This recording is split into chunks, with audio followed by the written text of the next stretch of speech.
What's up gamers, DreamcastGuy here, and today I want to give you my raw, honest thoughts about Shenmue III, because this is a project that I have been waiting for 18 years to play. I'm somebody who's been just basically sitting here, counting the seconds until it's finally been released. I backed the Kickstarter, I made a bunch of videos about this theoretical project back when my channel had like 25 subscribers, and now here it is. Now I just want to say right up front, this video is going to be completely unbiased. While I am somebody who very much loves this franchise and have beaten the first games again and again, for Shenmue III, I want to take a look at it objectively, seeing what makes it good, and really kind of honestly talking about the holes that kind of drag it down. The story for Shenmue III picks up directly after the conclusion of Shenmue II, with our characters still standing there in that cave, walking out into Bailu Village, and it's here that the game begins. Now, one of the original things that kind of struck me is that, while in the real world, obviously it's been 20 years since this franchise started, in this game, it's only been 2 days. These people are still just young, happy people on their quest for vengeance. Ryo is still trying to track down Lan Di and figure out any clues he can in this great epic pursuit. But somehow, despite the fact that obviously everybody involved with this is much older and much more seasoned, it still sounds and looks very much the same. I mean, if I'm just being brutally honest, this still kind of feels like a Dreamcast game, both graphically and definitely when it just comes to this general sound. It's so cool kind of to me that this is a little indie project that manages to replicate its roots. In a way, I would say that I don't really consider this Shenmue 3 at times. It sort of feels like Shenmue plus 1 and 2. It feels like a continuation of the exact same spirit. It doesn't really invent anything new. It doesn't try and change up the formula. Instead, it fleshes out many of the aspects that already existed to make them a lot more fun for the fans. Despite the fact that this is such an old school style of game, by far the part that I love the most is that in other ways it is very, very modern. Like, this is open world. You can walk places, ask questions, figure out clues, do side quests, and you can literally walk from one end of Bailu Village to the other without encountering any sorts of slowdown or hidden load screens or anything to try and hide some sort of loading. It is just one seamless experience, and when you go to the second city, which is like a giant port town, it feels even more dramatic to see hundreds and hundreds of characters living out their lives, having their own little schedules, and kind of getting a chance to walk among them and be your own person. He's so magnificent. Shenmue III is not a giant leap, but rather it's more of a bunch of tiny steps that make the overall experience far more fun. Let's talk more about the story itself, because this is certainly where I feel like the game has managed to evolve. The writing this time around is way more in-depth. Characters have hundreds and hundreds of lines of dialogue telling you where you can go if you're trying to investigate something like a missing person. People will tell you specific directions, giving you all sorts of extra details. And more than this, the biggest thing about this game that I am just so addicted to is there is finally more of an explanation. Part of the reason that Shenmue fans became so invested in this game and these games in general is because, honestly, they have a really cool mystery at the heart of it. There's this really weird style of magic or something going on when it comes to the Phoenix Mirror and the Dragon Mirror. We learned so much about how they were created, why people would want them. We learned so much about the Chi-Yu-Men, the evil organization that murdered your father. There is so many answers within this that really feel fulfilling. They've managed to actually go into this 20-year-old game and make it all a lot more fleshed out. There were a few times where there was like optional dialogue options in a conversation, and I would hit every single one, not because I was trying to find a shortcut or because I needed to advance the story, but instead because I was just so hungry to figure out more about this world. It is so fascinating to see all the different twists and turns that all fit perfectly with the original games. Something we've heard about is that Shenmue III has been written for years and years and years. It's so much in vein and directly in line with the previous games. It really gives this a sense of being another piece of the puzzle and not just some random sequel they made for cash. trash. But I do want to talk about something that I think does kind of hurt the experience, which is that something about the faces is incredibly wooden. I'm quite certain you've noticed this by even watching the trailers or any of this gameplay here, but obviously something is wrong. It's hard to really put on what's going on specifically, but everybody kind of looks like puppets, like little weird creepy dolls that are trying to talk. But more than just having bad facial animations, there's a peculiar thing that I don't know if this is a glitch or not, but characters will continually do their idle animations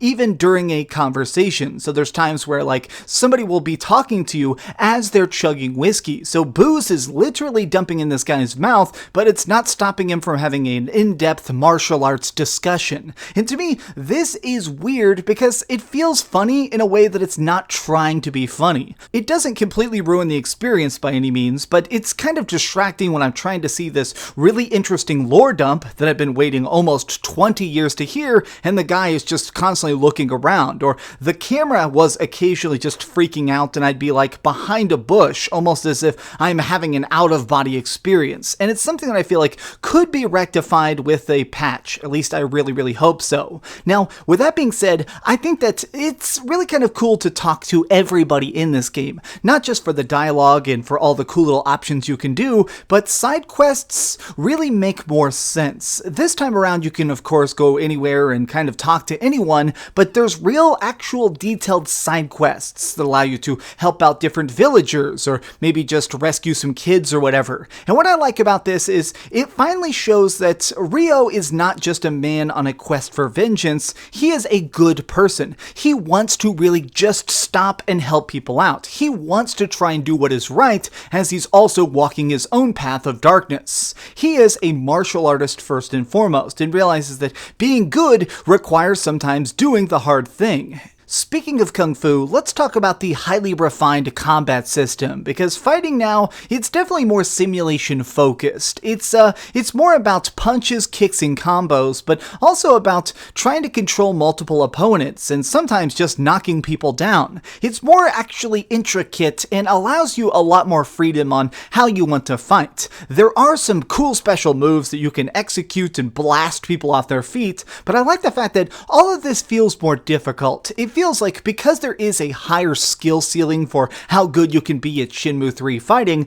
they throw some pretty tough opponents in your path. There still isn't a bunch of combat. I mean, Shenmue has never been about crazy, giant, dramatic battles, but instead is more about asking questions and helping people out. But when you actually do have to get your fisticuffs going and bust out the knuckle brawling, it is a lot more refined.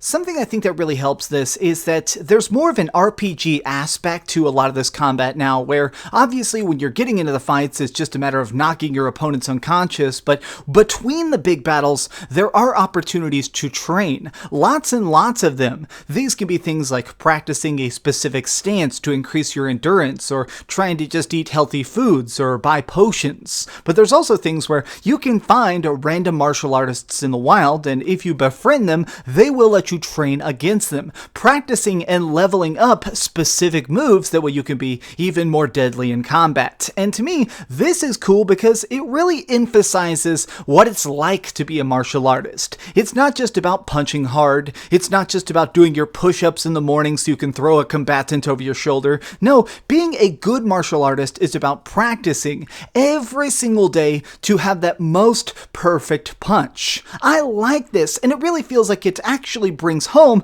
the key meaning of Shenmue III. The idea that this is more than just about conquering our enemies, it's really about being the best we can be. Now there is one last thing I want to talk about that I think is a little bit of a big problem, which is the side activities this time around just don't feel as fun.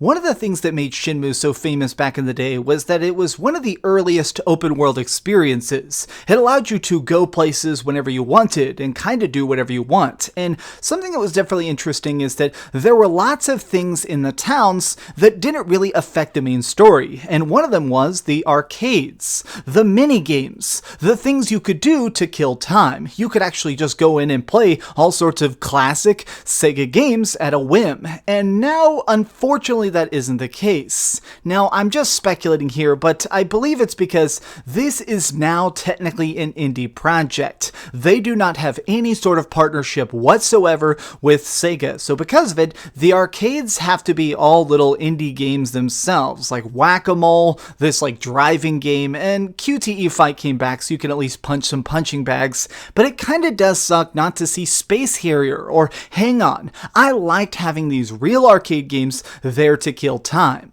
But I guess part of the reason they did this is because killing time isn't as big as it once was. So one of the most weird differences that they've made is in Shenmue 1 and 2, you spend a huge chunk of the game literally standing around. People would say, hey, I need you to meet me over in this empty parking lot at 8 p.m., and if it's 8 a.m., that means for 12 hours, you're walking around town, exploring, having to take in the sights, or sometimes, if you're me, just hanging out at the arcade. But this time around, really, there is this weird thing where you can just time skip. If somebody says, hey, I need you to stand here till 2 p.m., you can just automatically press triangle and instantly it will be 2 a.m. It makes it where there are certain segments where you're like training underneath the tutelage of a new master or something, and you can just skip from day to day and immediately get through a whole week's worth of training with practically a montage. It's a system that certainly streamlines the game experience, but it's also kind of odd to see a game that allows you to fast forward when typically being able to stop and catch your breath was part of the appeal of it. I guess they're trying to make it a lot more approachable to new players. They want it to be something where if you've never played Shenmue, you could jump into Shenmue 3 and probably beat it. But I guess this does bring me to the biggest flaw of all, which is that Shenmue 3 is not noob friendly. In my opinion, this is only for the existing Shenmue fans. And I hate saying that because I love this franchise, but normal people that are just walking in and picking this up off like a GameStop store shelf, they're not going to understand any of the best jokes. They're not going to understand any of the little inside references. They're really not going to understand this story because it is intricate and complicated with lots of little characters, each living their own little lives. Like, let me give you a specific example. At one point I was in a hotel in the second city and I'm kind of just exploring, checking things out, and on one of the walls I saw a poster called The 5 Americans, which was like a fake movie poster, and it's the 5 American characters from Shenmue 1 and 2. This is a hilarious joke that is just so self-aware and goofy. It is so freaking well placed, and since there's just randomly nothing around it, it makes it where you have to just sit there and really kind of respect the fact that this is a pretty gutsy joke to just drop. And there's a lot of these. There are lots of times where you find like Shenmue candy hidden in a random cabinet, or at one point I found a game console that technically doesn't exist yet in this universe in a random drawer. And stuff like that is so fun, but unfortunately we have to kind of just admit that random gamers are probably not going to understand this. I don't know if that's meaning that we're getting more rewarded than they are, but I just think that I wish that they'd gone a little bit more in depth to somehow make this approachable to new fans. Because this is not the end. That is by far my biggest problem, and I'm not going to spoil it. I think I'm going to do a separate video about the ending. This is not the end of the Shenmue story. Not by a long shot. We're probably going to have to get a Shenmue 4 and a Shenmue 5 to get the actual conclusion we deserve. And now, after waiting 18 years to see this story, I am honestly disappointed that we're not getting some sort of resolution. But I'm going to talk about that more in a separate video. Okay, so we've heard some good and some bad, but let's go to the ratings board and put a big number on it. I am giving Shenmue 3 a 7.5 out of 10. Now, there may be some Sega fans that are a little bit upset that I'm not giving this a 10 out of 10, but I'm trying to be objective. While I myself really enjoyed every single second of this, I have to be able to acknowledge that this game is very archaic at times. It has some outdated mechanics and things that do hold it back. If you have already played Shenmue 1 and 2 and you're curious to try more, definitely pick this up. I spent hundreds of dollars on the Kickstarters and the collector's editions, and I don't regret a penny of it. this is exactly what I hoped it would be. It's more punches, it's more Ryo, it is more random sailor talk, and for that reason, I love it, even if I can kind of just take a step back and see that it's definitely not perfect. Thanks so much for watching, gamers. If you enjoyed this video, please give it a like, share with your friends, and subscribe if you haven't already. But do me the biggest favor of all and keep dreaming. Do you want to play a game of Lucky Hit? How about a game of Lucky Hit? Thanks so much for watching that video. If you want to see something else, you can always click this link to see what I put up last, or, subscribe and see what's coming up next. Also, I promise that whatever I do, it'll try not to suck.